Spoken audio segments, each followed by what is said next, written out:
Hello दोस्तों, मैं मंगल चौहान आप सभी का अपने YouTube चैनल उद्देश्य कॉम्पिटिटिव क्लासेस में तहे दिल से स्वागत करता हूं। मैं आज आप लोगों के लिए लाया हूं हिंदी का पहला क्लास।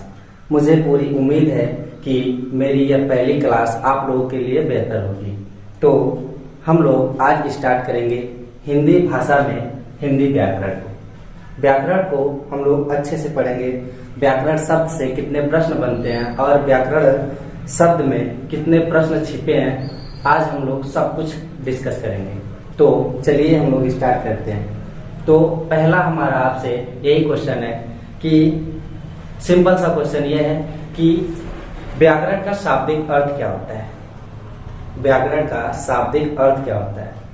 और दूसरा क्वेश्चन ये है कि व्याकरण में कौन सी संधि होती है।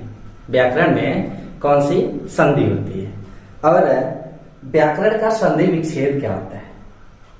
व्याकरण का संधि विच्छेद क्या होता है। तो हम इन सभी प्रश्नों का जवाब अभी कुछ समय बाद देंगे। तो सबसे पहले हम आप लोगों से बस ये 2-4 क्वेश्चन पहले मैं पूछ लेता हूं, फिर उसके बाद मैं सभी प्रश्नों का जवाब आपके सामने रखूंगा, ठीक है। और लास्ट क्वेश्चन है कि व्याकरण की परिभाषा क्या होती है। व्याकरण की परिभाषा क्या होती है। तो व्याकरण की परिभाषा अधिकतम लोग बता देंगे कि व्याकरण की परिभाषा क्या होती है, लेकिन ये जो 3 हम प्रश्न पूछे हैं कई लोग नहीं बता पाएंगे। और इन्हीं सब प्रश्नों को देखते हुए हम लोग स्टार्ट करते हैं, ठीक है। तो पहला क्वेश्चन हमारा यह था कि व्याकरण शब्द का शाब्दिक अर्थ क्या होता है। व्याकरण शब्द का शाब्दिक अर्थ क्या होता है। व्याकरण शब्द का शाब्दिक अर्थ भली भांति प्रकार से समझना होता है। क्या होता है। भली भांति प्रकार से समझना। भली भांति प्रकार से समझना। और व्याकरण शब्द में संधि कौन सी होती है। व्याकरण शब्द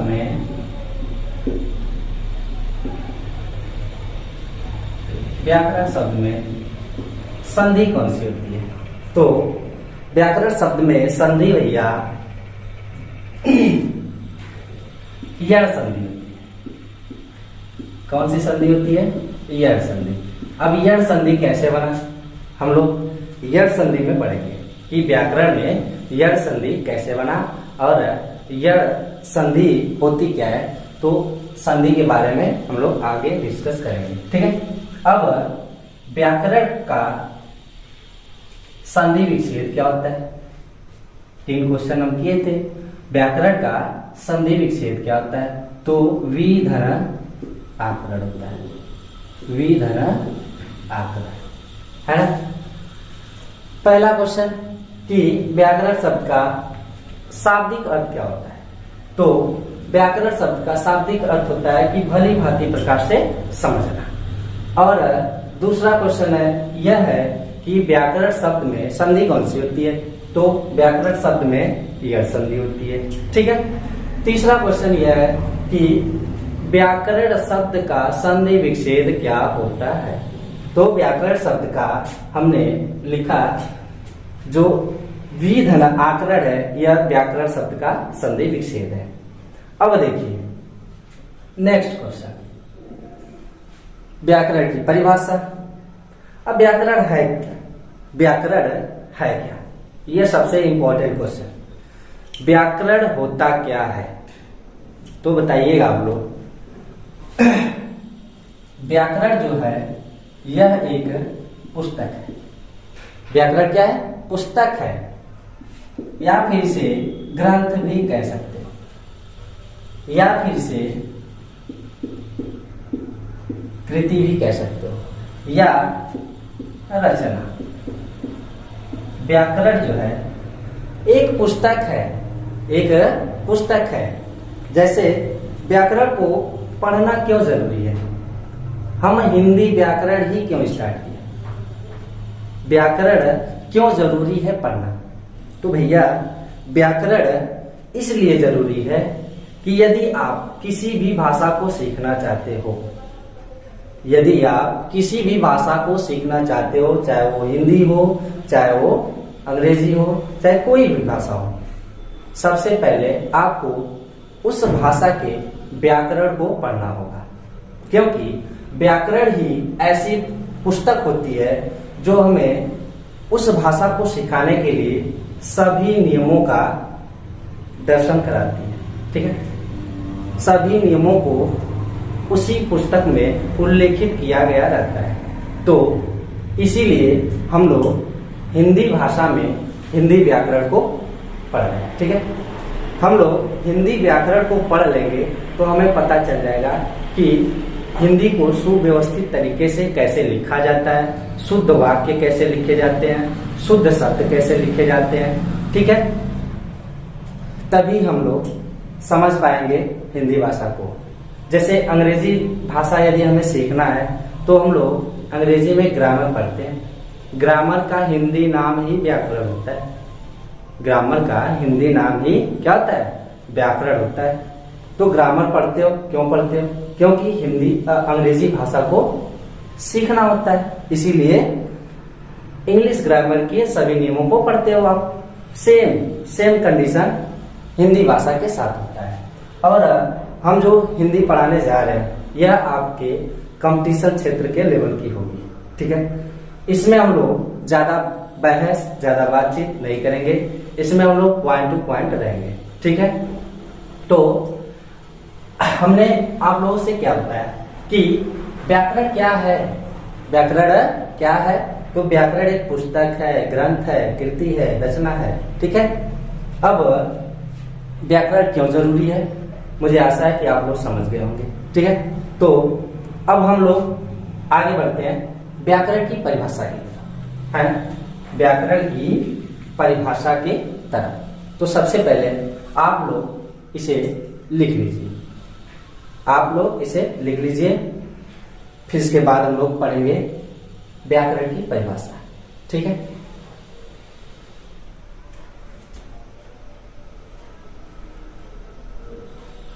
तो ठीक है, चलिए अब हम लोग बढ़ते हैं व्याकरण की परिभाषा के तरफ।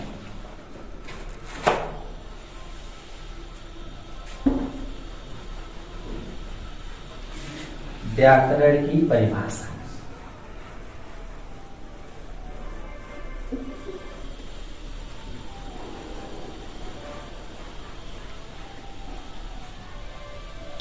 सीरियल नंबर से पढ़ेंगे, ज्यादा परेशान ना होइएगा भैया।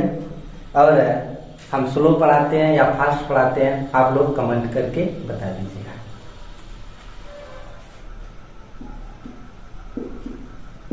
व्याकरण की परिभाषा, व्याकरण की परिभाषा। तो व्याकरण की परिभाषा क्या होती है, बहुत से लोगों को पता होता है। जैसे अभी हम बताया कि व्याकरण क्यों जरूरी है ना, तो थोड़ा सा उसे ध्यान में रखिएगा क्योंकि वो परिभाषा से रिलेटेड है ना। देखिए, भाषा को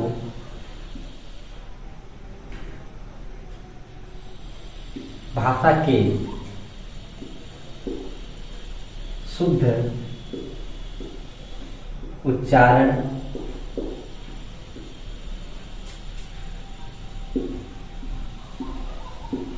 शुद्ध लेखन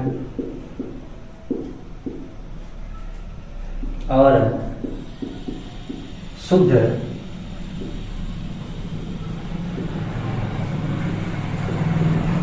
प्रयोग को ही व्याकरण कहते हैं। व्याकरण कहते हैं।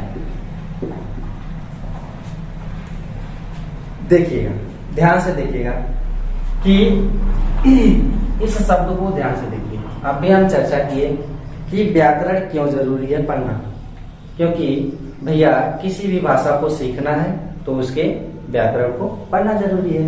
इसीलिए व्याकरण की जो परिभाषा होती है इसमें कहा गया है कि फोकस किस पर किया गया है कि भाषा के शुद्ध उच्चारण, शुद्ध लेखन और शुद्ध प्रयोग को ही व्याकरण कहते हैं। प्रयोग को ही व्याकरण कहते हैं।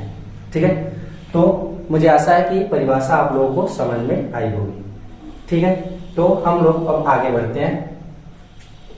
अब आगे और ही खतरनाक क्वेश्चन है आप लोगों से।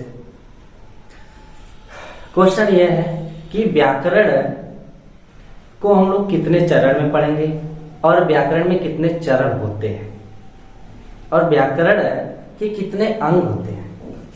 व्याकरण के कितने अंग होते हैं तो बताइएगा आप लोग। जिसको पता होगा वो कमेंट करके बता दीजिएगा कि हमें पता था सर, और जिसको नहीं पता होगा वो ईमानदारी से बता दीजिएगा। ठीक है, तो चलिए हम लोग पढ़ते हैं अब व्याकरण के चरण। व्याकरण में कितने चरण होते हैं? यदि आपसे चरण पूछा जाए तो व्याकरण के 3 चरण होते हैं। कितने चरण होते हैं? 3 चरण। पहले चरण का नाम होता है क्या? वर्ण विचार। दूसरे चरण का नाम है शब्द विचार। तीसरे चरण का नाम है वाक्य विचार। ये तो है व्याकरण के चरण। क्या है? व्याकरण के चरण। व्याकरण को हम लोग 3 चरणों में पढ़ेंगे, वर्ण विचार, शब्द विचार और वाक्य विचार। अब हमारा नेक्स्ट क्वेश्चन यह है आपसे कि व्याकरण के कितने अंग होते हैं? व्याकरण के कितने अंग होते हैं तो बताइएगा आप लोग। चलिए बताते हैं व्याकरण के अंग।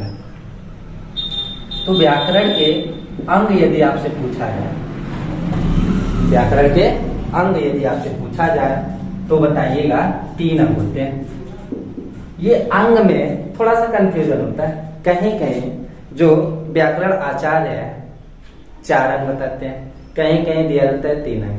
तो आप लोग ज्यादा कंफ्यूजन में मत रहिएगा कि सर जी अंग देखकर अंग नहीं बता पाए, 3 अंग बताया, उस किताब में 4 अंग दिया था, मतलब गलत पढ़ा रहे। नहीं भैया, ऐसी बात नहीं है। हम बताते हैं कि 3 अंग क्यों होते हैं, चौथे अंग को क्यों नहीं हम लिखते हैं।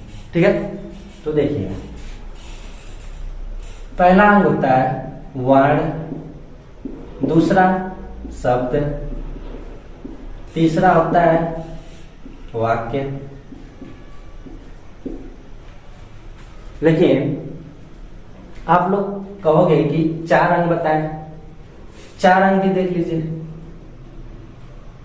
वर्ण, शब्द और पद, लास्ट वाक्य, ये 4 अंग। यदि 4 अंग दे रहा है तब भी आप परेशान न होइएगा, यदि 3 अंग दे रहा है तब भी आप परेशान न हो। ठीक है, लेकिन 3 अंग जो है सही माना जाता है, क्योंकि ये जो पद होता है, पद और शब्द एक दूसरे के रिलेटेड होते हैं। पद और शब्द एक दूसरे के रिलेटेड होते हैं। हम लोग आगे पढ़ेंगे, जब हम पढ़ाएंगे शब्द तो उसी समय पद को भी आप लोगों को बता देंगे। ठीक है, टेंशन मत लीजिएगा या फिर इस कंफ्यूजन में मत रहिएगा कि सर जी गलत पढ़ा रहे हैं। ठीक है, आप लोग कमेंट करके ईमानदारी से जरूर बताइएगा कि यह समस्या है। ठीक है, तो चलिए अब हम लोग पढ़ते हैं या सीरियल नंबर से व्याकरण के चरणों को। व्याकरण के चरणों को तो अभी हम बताएं कि व्याकरण को हम लोग 3 चरण में पढ़ेंगे। कितने चरण में? 3 चरण में, वर्ण विचार, शब्द विचार और वाक्य विचार। तो पहला चरण हमारा चलेगा आज वर्ण विचार। अब वर्ण विचार की परिभाषा क्या होती है? वर्ण विचार किसे कहते हैं? तो इसे लिख लीजिए पहले, इसके बाद हम वर्ण विचार की तरफ चलते हैं।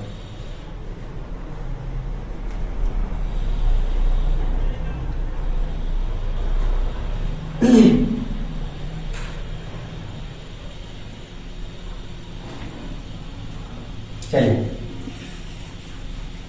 स्टार्ट करते हैं आगे।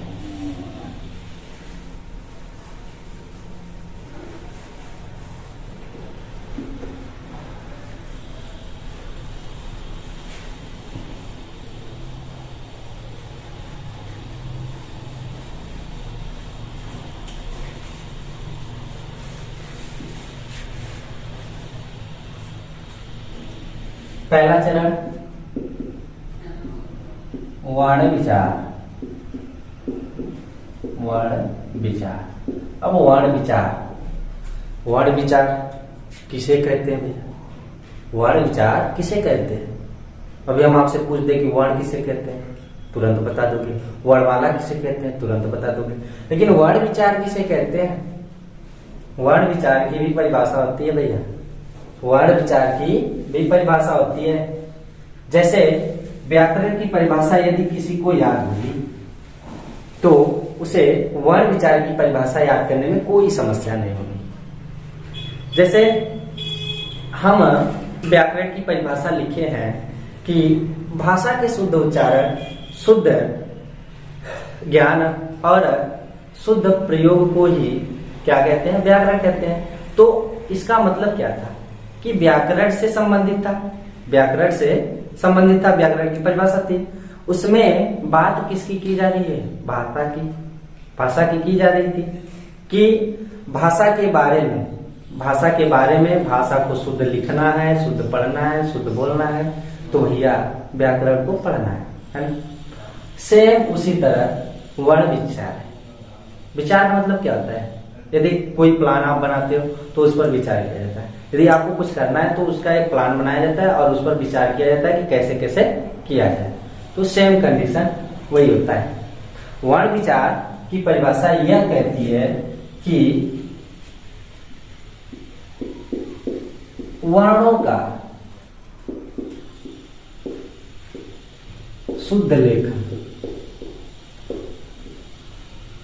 शुद्ध उच्चारण,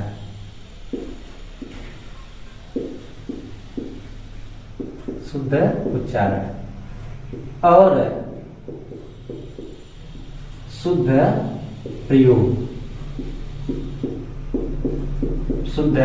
प्रयोग को ही वर्ण विचार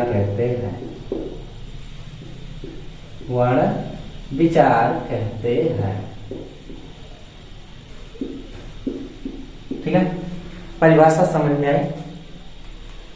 वर्णों का शुद्ध लेखन, शुद्ध उच्चारण और शुद्ध प्रयोग को ही वर्ण विचार कहते हैं। इसमें वर्णों के बारे में बातचीत होगी, न कि भाषा की। ठीक है, तो अब हम लोग पढ़ेंगे वर्ण विचार में आता क्या है। तो सबसे पहले हम लोग पढ़ेंगे वर्ण। वर्ण क्या होता है? व्याकरण के 3 अंग थे, वर्ण, शब्द, वाक्य।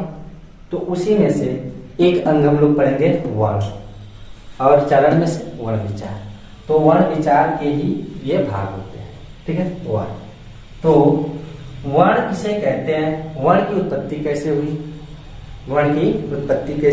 और वर्णों के मेल से क्या बनता है, और उसके मेल से क्या बनता है ना? तो वर्ण की उत्पत्ति हम बताते हैं कैसे हुई, या फिर वर्ण की परिभाषा क्या होती है। देखिए, वर्णों के मेल से तो शब्द बनते हैं, और शब्दों के सार्थक समूह से क्या बनते हैं? वाक्य बनते हैं। लेकिन बात आती है वर्ण कहां से बना? तो वर्ण के लिए एक चीज का प्रयोग किया गया जिसे हम लोग कहते हैं ध्वनि।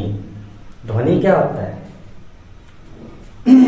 बात आकर फंस जाती है भैया कि वर्णों के मेल से तो शब्द बनता है और शब्दों के मेल से वाक्य बनता है, लेकिन वर्ण किससे बनता है?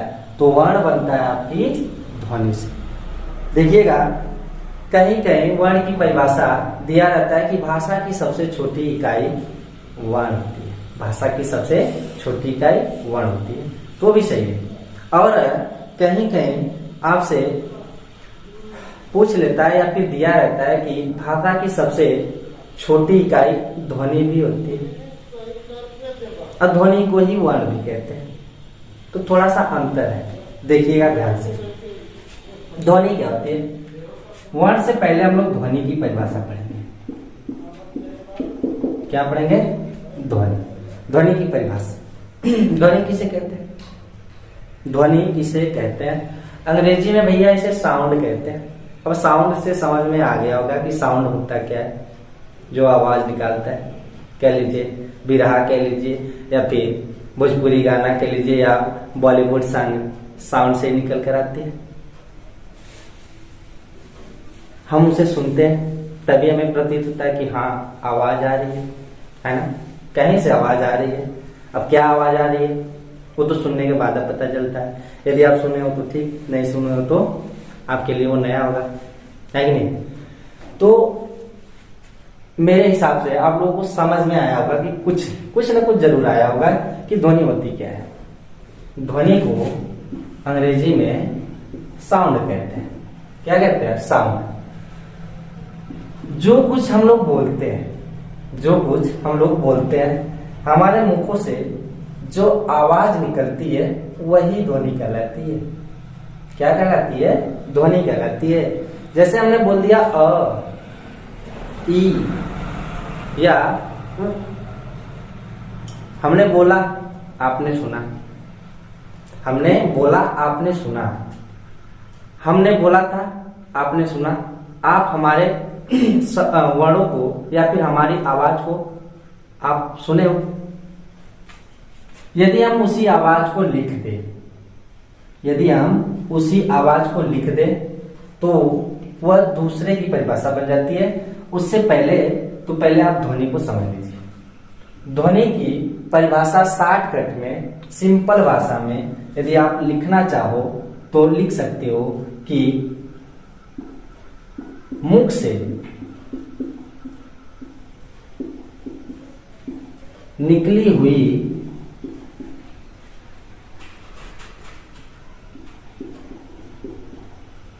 आवाज को, मुख से निकली हुई आवाज को ही ध्वनि कहते हैं। मुख से निकली हुई आवाज को ही ध्वनि कहते हैं। हम चाहे कुछ भी बोलें और आप सुने तो हमारे मुखों की भाषा को आप आवाज के रूप में सुनते हो, है? आप सुनते हो फिर उसके बाद प्रतीत करते हो कि क्या मैंने बोला था, क्या आपने सुना। ठीक है, तो ध्वनि की परिभाषा समझ में आई। ध्वनि किसे कहते हैं? मुख से निकली हुई आवाज को ही ध्वनि कहते हैं। वर्ण किसे कहते हैं? ध्वनि की उत्पत्ति तो पता चल गई, लेकिन वर्ण की उत्पत्ति कैसे पता चलेगी? तो वर्ण किसे कहते हैं? वर्ण की हम आपसे दो परिभाषा शेयर करेंगे। एक अपनी, एक जो प्रचलित होती है। तो देखिएगा, जो हमने बोला था है ना, आपने सुना था। हमने बोला था आपने सुना था, तो वह केवल एक आवाज के रूप में थी। लेकिन हम यदि उसी आवाज को लिख दें तो अब इसे आप वर्ण कह सकते हो या फिर यह वर्ण का रूप ले लेती है। तो परिभाषा कैसे बनेगी?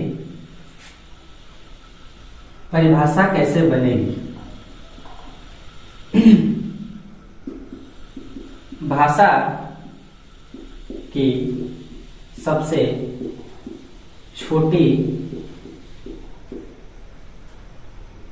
सबसे छोटी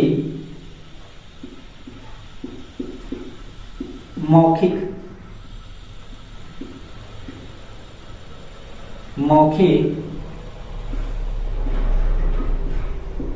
इकाई के लिखित रूप को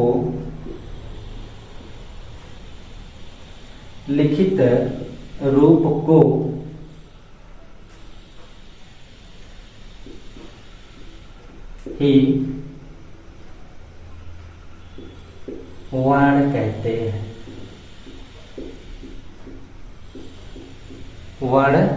हैं। थोड़ा सा जगह नहीं मिल पाया तो आप लोग थोड़ा सा एडजस्ट कर लीजिएगा, हमें लिखना नहीं आता है।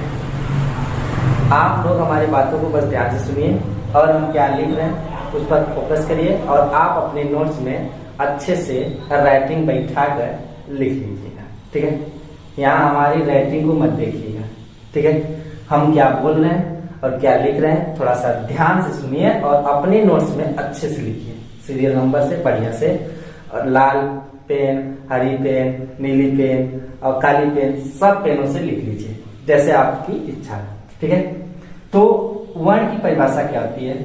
भाषा की सबसे छोटी मौखिक इकाई के लिखित रूप को ही वर्ण कहते हैं। यदि आपसे पूछ लिया जाए कि भाषा की सबसे छोटी इकाई क्या होती है, भाषा की सबसे छोटी इकाई क्या होती है, तो वर्ण को माना जाता है। और कहीं कहीं दिया जाता है कि ध्वनि होती है। ध्वनि कब मारिएगा? यदि आपसे पूछ ले कि भाषा की, सॉरी भैया दिख नहीं रहा है, रुकिए।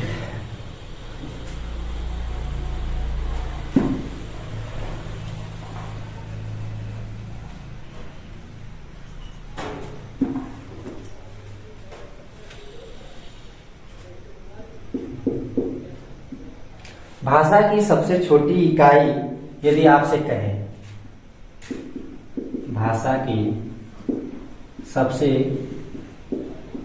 छोटी इकाई, तो वर्ण बताइएगा।